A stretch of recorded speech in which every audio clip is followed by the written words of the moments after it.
Carlson tonight. If you've been paying attention to the news lately, you're probably confused about a bunch of things, but you know one fact for sure. James Comey is a better person than you are. He's a virtuous man. Honest, decent, chivalrous. Integrity might be his middle name, though he would never admit it because he's also incredibly humble. Comey doesn't make the kind of grubby moral compromises that characterize your sad, mediocre life. Like Lincoln or the Buddha, Comey's ideals are high, and he lives them. He has said that repeatedly in cable news interviews, so obviously it is true. How good a person is Jim Comey? Well, consider what he decided to do when he left the FBI. He's not giving lectures on law enforcement matters, on how to unravel international money laundering rings or stop drug trafficking. That would be too obvious, too temporal. Instead, Jim Comey is teaching the rest of us about leadership, how to be better people. His is a moral mission. I could be useful by offering people a vision of what ethical leadership looks like. It's hilarious, actually. But it's not that surprising. Keep in mind that hypocrisy is the signature fact of this moment, 2018. Whatever public figures are scolding you for doing, they are almost certainly doing themselves, and avidly, if in secret. The ones who lecture you about feminism turn out to be sexual predators. Every anti-gun activist seems to have an armed bodyguard. In a world like that, it is not surprising that James Mr. Integrity Comey left the FBI in an ethical cloud. The DOJ's long-awaited Inspector General's report apparently accuses Comey of ignoring the directives of his superiors, of being insubordinate in order to pursue his own agenda. That is not a small charge in a law enforcement agency, but again, it's not surprising in this case. Danny Colson is a former Deputy Assistant Director of the FBI, and he joins us tonight. Mr. Colson, thank you for coming on. No, thank you. I enjoyed your monologue. That was awesome. Well, it was heartfelt. And none of this is surprising because it's always the people accusing you of something who are doing that very thing. But I still am a little shocked by what we know, what we think we know. I mean, there are leaks about this IG report, and we'll see. It's coming out 500 pages or so soon. But from what we think we know, Comey is being accused of insubordination, which is not a small thing in the FBI. Is that correct? Oh, no, it's ground for dismissal. Absolutely. That's you have to follow orders, and they have to be lawful orders. But you're obliged to follow them. If you don't, then they get rid of you, and rightly so. So assess what we think the IG report says about how he handled the Hillary Clinton email investigations in light of your own experience working on big investigations like Iran-Contra, which you were involved in. What do you think of the job he did? Well, I think we'd have to do a term paper on that, Tucker. You could do a master's thesis on all the things that went wrong in that case. From the very first day he did his press conference where he exonerated Hillary Clinton and then reopened the case on the Anthony Weiner matter, we all knew that was wrong. That's something you don't do. You don't have to have the IG tell you that. If you ever commanded a major investigation or a field division, you know you do nothing that will affect the outcome of a political of an election. And he ignored that. I was flabbergasted when I saw him do it. And then we could go on and on and on about how he didn't let the FBI do his job. He acquiesced to not having a grand jury, which I was only there 31 years, and I never saw that, but maybe I missed something. And then he called it a matter, acquiesced to Loretta Lynch's demand that he called it a matter. You know, being a leader doesn't mean you sail in calm waters. Being a leader means you fight the headwinds, you fight the storms, and you lead your agency appropriately. He just didn't do that. He never put on his FBI hat. He always wore his Department of Justice hat and made decisions he had no business making. So I have a big problem with his So I want to go back to something you just said. You said you were there for 31 years. You saw a lot of investigations take place, and you'd never seen a situation like this where a grand jury wasn't called. Is that what you said? Absolutely, it's what I said. From the most minor investigation to those major investigations, you cannot do your job as an agent or a commander or a prosecutor without a grand jury. And the fact that this is a major investigation of national importance, and he acquiesced to not being allowed to have a grand jury, he should have gone to Congress. He should have demanded an independent counsel. He should have done a lot of things. You have to buck the headwaters sometime, and he didn't do that. And I think it frankly showed a lack of courage. Why do you think they didn't want a grand jury? They didn't want to find out what happened. But it's very simple. If you bring people in for the grand jury, you can get grand jury subpoenas. You can compel testimony. You can grant immunity. You can subpoena documents and information. And without that tool, you're just begging for cooperation. The FBI never looked at the Democratic Party the server that the Democrats had to manage that was supposedly hacked. They never got that. They said no. Well, if you don't have a grand jury, you're not going to get it. So, this isn't Boy Scouts going on and trying to sell you some candy or something. When the FBI comes with a grand jury subpoena, you comply. And if you don't have a grand jury subpoena, you're not going to find out what happened, and clearly they did not. What this story is needed from day one is perspective on how the FBI in functional times operates, and you just provided that, and I really appreciate it. Mr. Carlson, thank you for that. Thank you. I enjoyed it. Congressman Eric Swalwell represents the state of California. He is on the House Intelligence Committee. He's been at the center of a lot of the Russia investigation from day one. He joins us tonight. Congressman, thanks for coming on. Of course. Hey, Tucker, before we start. Yeah. You were born in San Francisco? Yes, I was. I represent that area? Yes. Can we at least agree we're both rooting for the Golden State Warriors tonight in the finals? No. Oh, Tucker. It's going to be a long night. It's going to be a long night. I've given up California, sadly. I wish I hadn't. But so let me ask you this. I'm sure you're as offended on some level as a Hillary voter as I am by what we're learning from this IG report, apparently. We don't have the report. But that Comey went against orders by going out in the final days of the campaign and saying that they're reopening this investigation into Hillary Clinton. That probably hurt her. I'm not for Hillary, but I think it did. I think it's clear.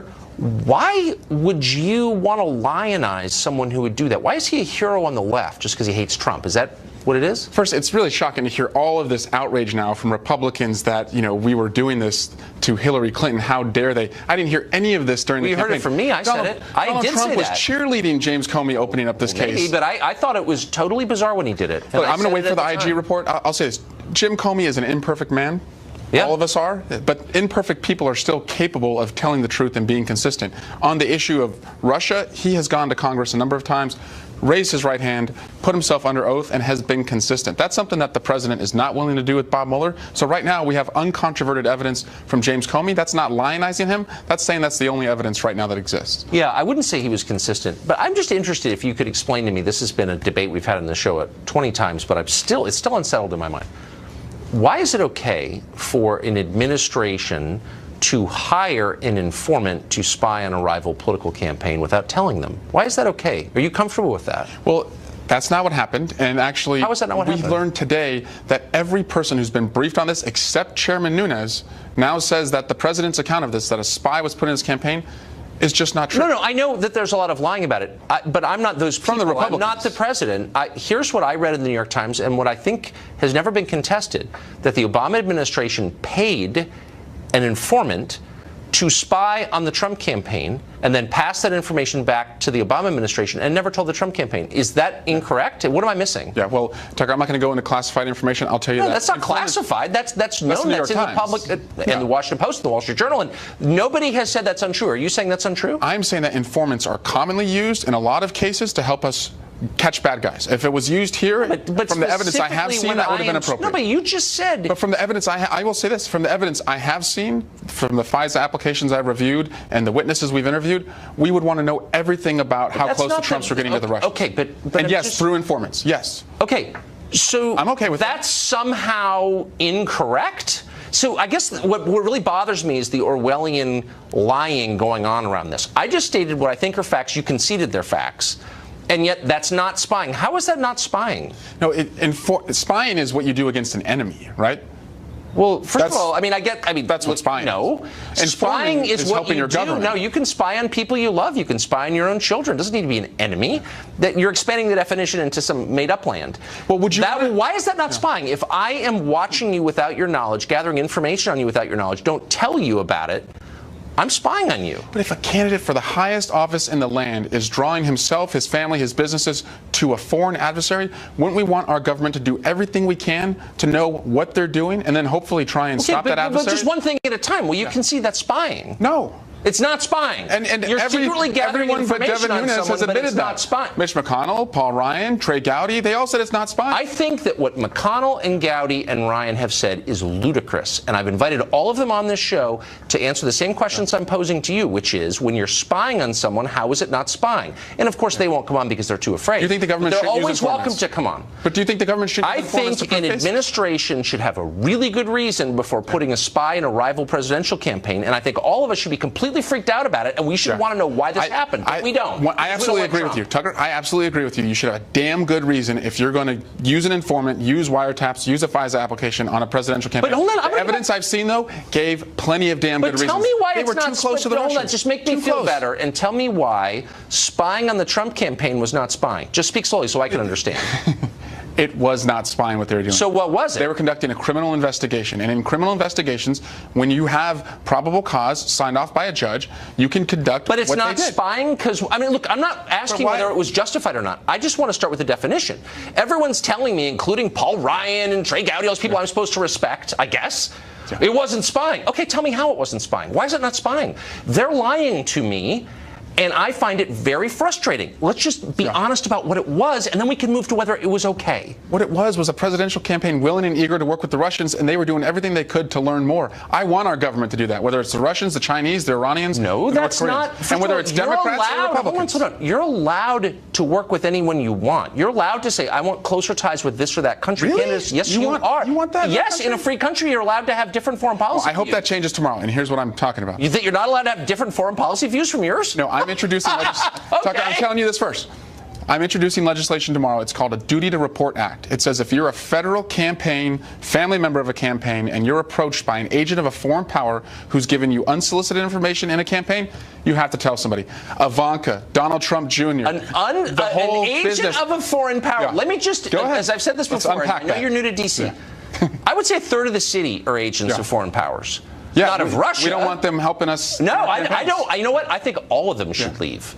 But I'm just telling you we want diplomatic what you relations. already know, which is this city is filled with people acting on behalf of foreign governments. And when they start to meddle in elections, that's wrong. No, they go and you should up, have to tell somebody. Yeah, they go up to your building every single day and try and win over your colleagues, and nobody says anything about it. That should be illegal. But if you're trying to give dirt on a campaign, and we just learned today, Ivanka was trying to make connections with Moscow during the campaign. Look, I've said it's like the bingo card has been filled now. Ivanka is definitely a foreign agent. Consider her name. It doesn't sound American, does it? We should deport her. Okay, but I just want you to be honest. I want Speaker Ryan to be honest. I want everyone just to be honest that this was spying, and I guess that's cool with you.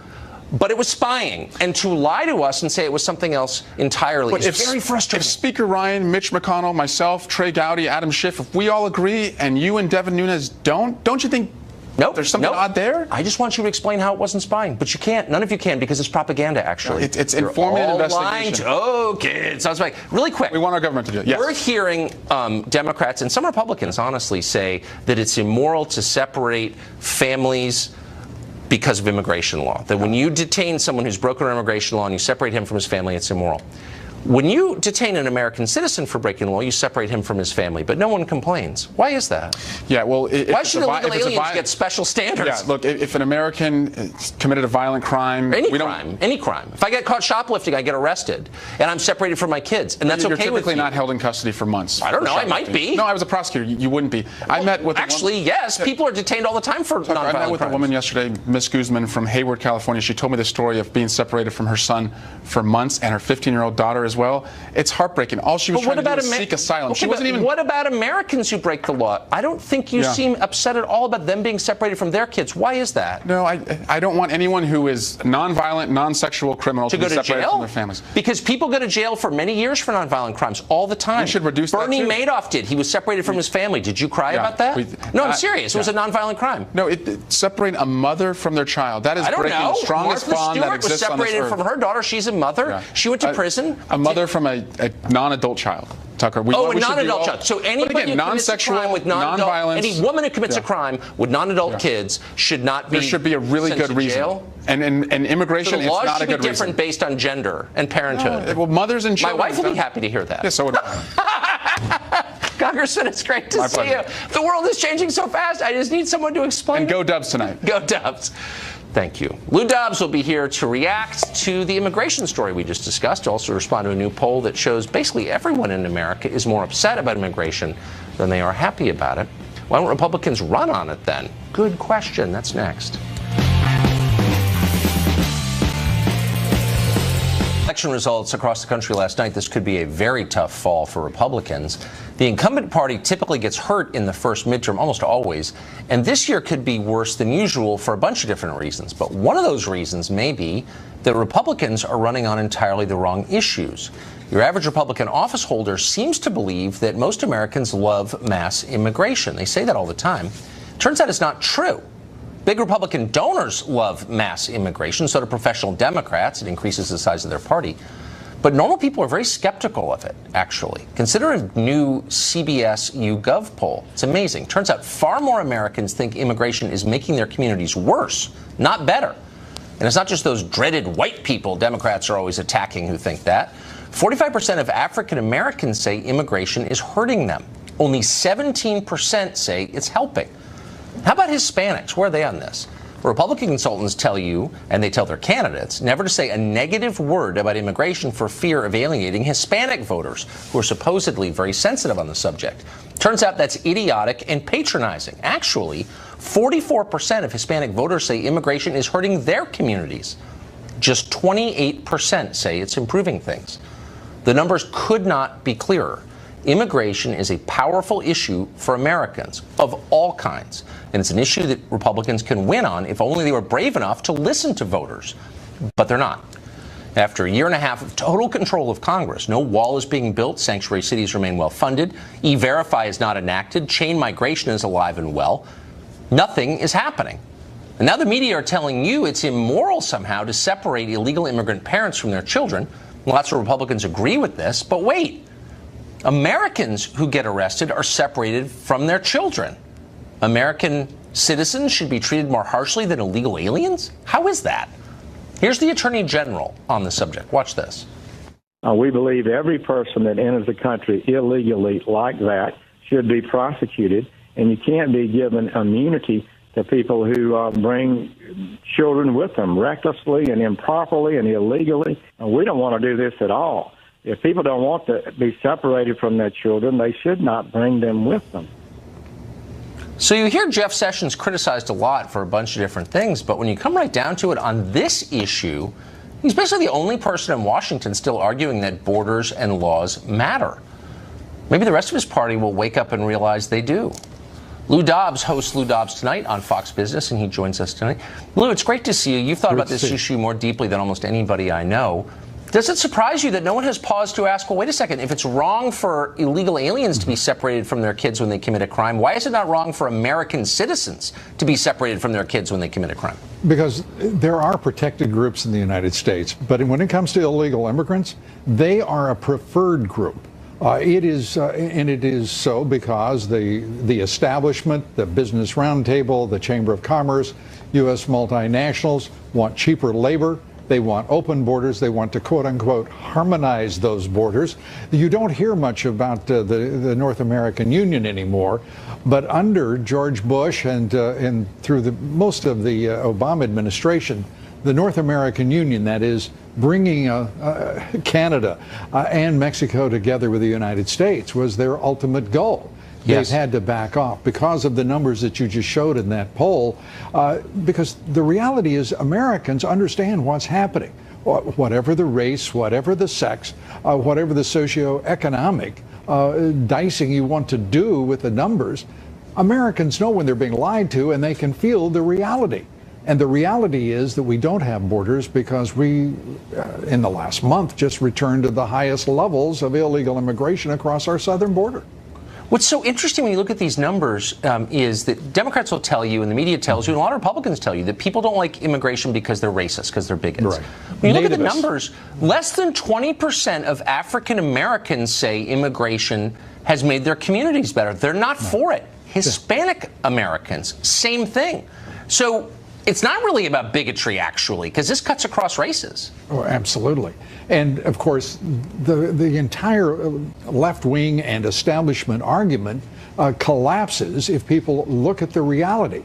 The reality is that all of those ethnocentric interest groups and activist groups are basically spewing propaganda, and it's all been picked up by the national left-wing media, supported by the establishment and corporate America, to obviously the detriment of working men and women, particularly at the lowest paying levels, lowest skilled levels, lowest education levels in this country. Because the people crossing that border, as the president has made clear throughout, are not coming across on the basis of merit. They're coming across on the basis of Mexican government policy, which insists that they be transferred to the United States, exactly. The poor, the least advantaged amongst their society. That is, you've been saying this for 20 years, and I remember vividly when we worked at another network, and you said things like that, and people laughed at you, and it turned out you were right. You were completely right. I mean, it must frustrate you. Well, they still laugh a little bit, I hope, because we should have a sense of humor about the reality that is American politics. We just elected a president in 2016 who was talking about each of these issues, and the idiot establishment are telling the rhinos in the Republican Party they should run on tax cuts instead of on trade, on jobs, on markets that are improving, and the issue of illegal immigration. That's right. And That's border exactly security. Right. Lou Dobbs, thank you for that. It's great to see you. Great to be with you. Thanks. California was once a paradise, the greatest of the 50 states, and now, sadly, it's fallen into ruin. After yesterday's primaries, is there any hope for it? Gubernatorial candidate John Cox of California joins us after the break. Drug needles and human waste piling up on its sidewalks, bankrupt municipal governments, a vanishing middle class. At this point, California doesn't even have a shared language. Almost half the state doesn't speak English at home. Can California be saved, or is it too late? John Cox doesn't think it's too late. He's a Republican running for governor of California. He got his nomination last night. He'll be facing Gavin Newsom in November, and he joins us tonight. Mr. Cox, thank you for coming on. Well, thank you, Tucker. Thanks for having me. You grew up in California. You lived the California dream, and now the California dream is to figure out ways to get to Texas. We got to change that. Gavin Newsom would run this state even further into the ground. So what would you, and it's sad even to report on it, but it matters. It's the biggest state, and it's a bellwether state. There are so many problems with California. We could go on for the rest of the week on this. But if you were to narrow it down to one thing you could change about the state to keep the middle class from fleeing, to keep the state from going bankrupt, what would it be? Well, I have to say it was the tax burden primarily. The gas tax has been really a problem here. A state senator, Josh Newman, was just recalled yesterday by 60%. They spent $8 million of special interest money to try to keep this guy in office, and the voters turned it out. And that's a good sign, Tucker, that the voters here are getting it. You know, this election is going to provide a stark contrast. Gavin Newsom talked about it. He wants to have a cradle to college nanny state government. As if this government isn't big enough or taxing us enough. He wants to expand that. He wants to double the income tax. He wants to increase property taxes, and he wants to make sure that we don't repeal this gas tax. I say the people of this state have been taxed enough. They're going to rebel, and we're going to lead that revolt here. But, I mean, California owes more to its retired workers than it could ever conceivably repay. I mean, I just don't think it could ever repay that money. It's too much. And now they're proposing to give free Medicaid to illegal immigrants. So how would the state ever afford that, or any of this? Like, what is the plan going forward to keep that place solvent? Well, I'd like to think that we could grow our way out of it, but I don't even think that's available to us. We're going to have some really stark, clear conversations with a lot of these employee unions, and as usual, it's the employees who are going to take the pipe on this. They're the ones that are going to get hurt. And I got to tell you, Tucker, they haven't even begun to put any money away for retiree health care. And there's all kinds of state workers that are retiring at 53, 54 years old, and they've been promised health care until they qualify for Medicare. And as we know, Medicare is going broke at the federal level. So, the big problem, obviously, is that California can't print money, and its credit rating is hanging by a thread. I'm a CPA. That was my first degree, and I tell you what, I've got to level with the people of this state about the problems with this unfunded debt. I can't imagine what it must be like to be a certified public accountant in California, to be a math guy living in a state that doesn't acknowledge the reality of math. It must drive you crazy. John Cox, thank you. Good luck. Godspeed. I appreciate the opportunity. Thanks. Well, for the past couple of nights, we've showed you the shoddy hiring practices of the FAA. Not just shoddy, actually, but shocking.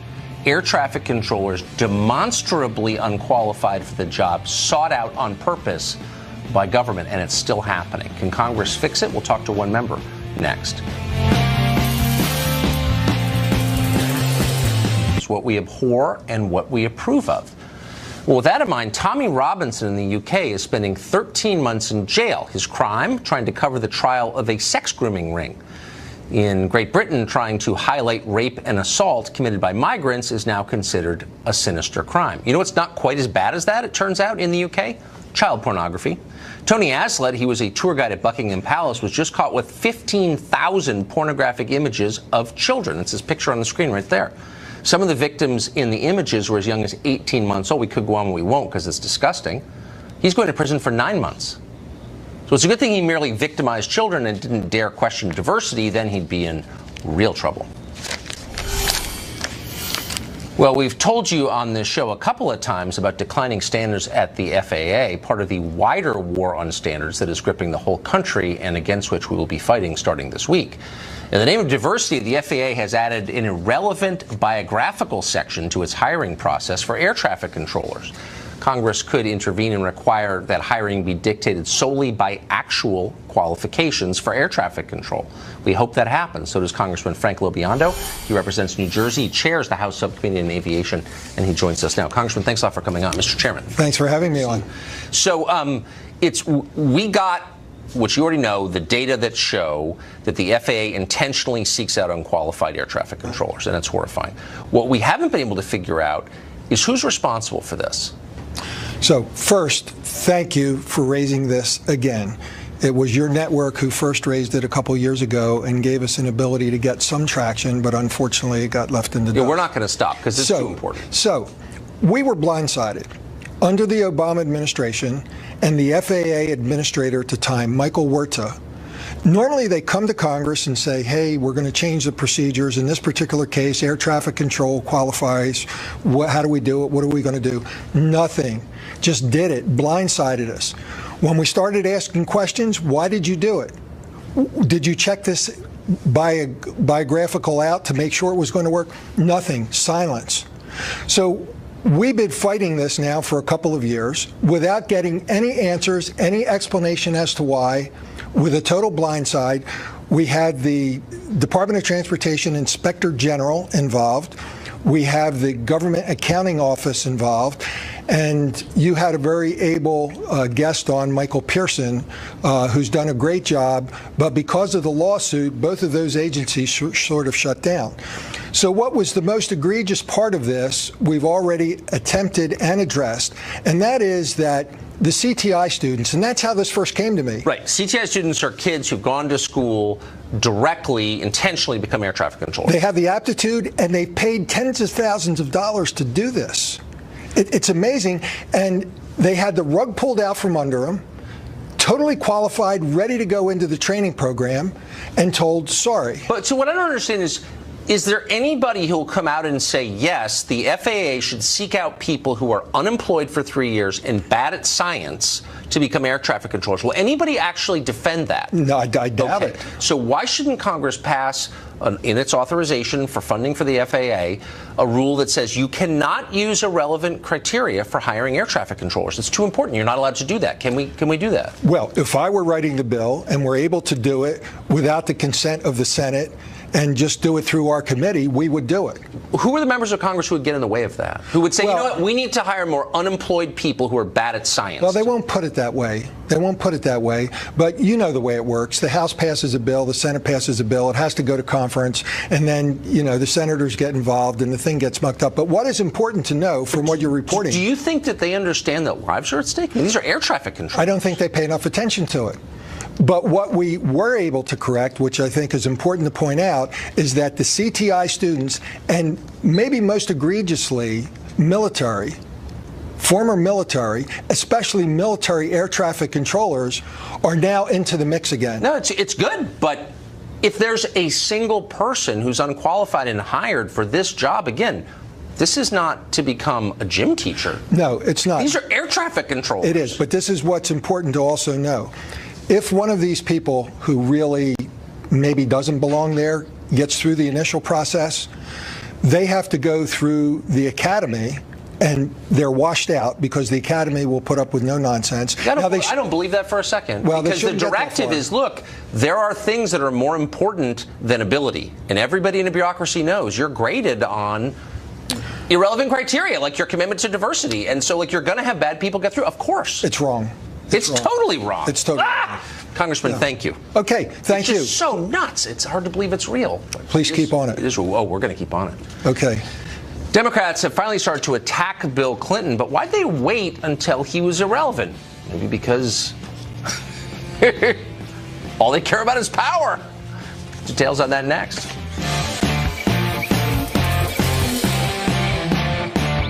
As a sexual predator, and for decades, the left defended him from attack. Only now, with his wife defeated and his family safely neutralized as a political force, the left is going after him. During an appearance on The Late Show, Clinton was pressed by Stephen Colbert in a way he likely should have been years ago but never was. Here's part of it. I apologize to my family, to Monica once again, her family, to the American people. I meant it then, I meant it now. I've had to live with the consequences every day since.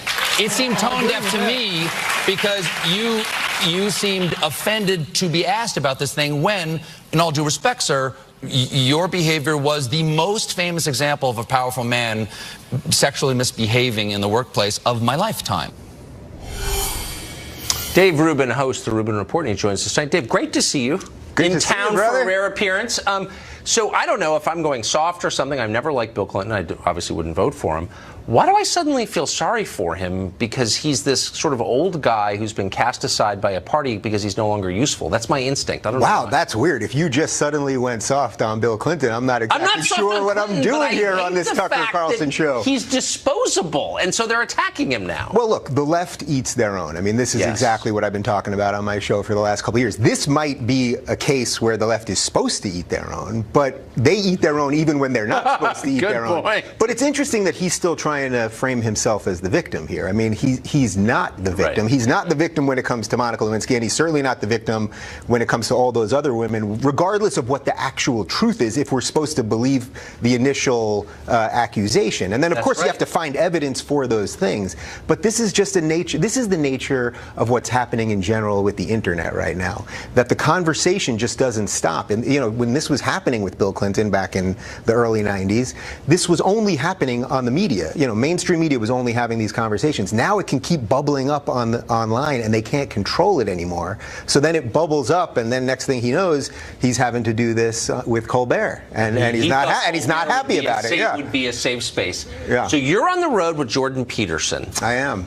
Which, unfortunately, because of my job, I can't see it, but I really wish I could because it sounds amazing. You just went to UNH to talk about free speech, and here's part of the reception. Oh my, we're playing this? All right. Watch this.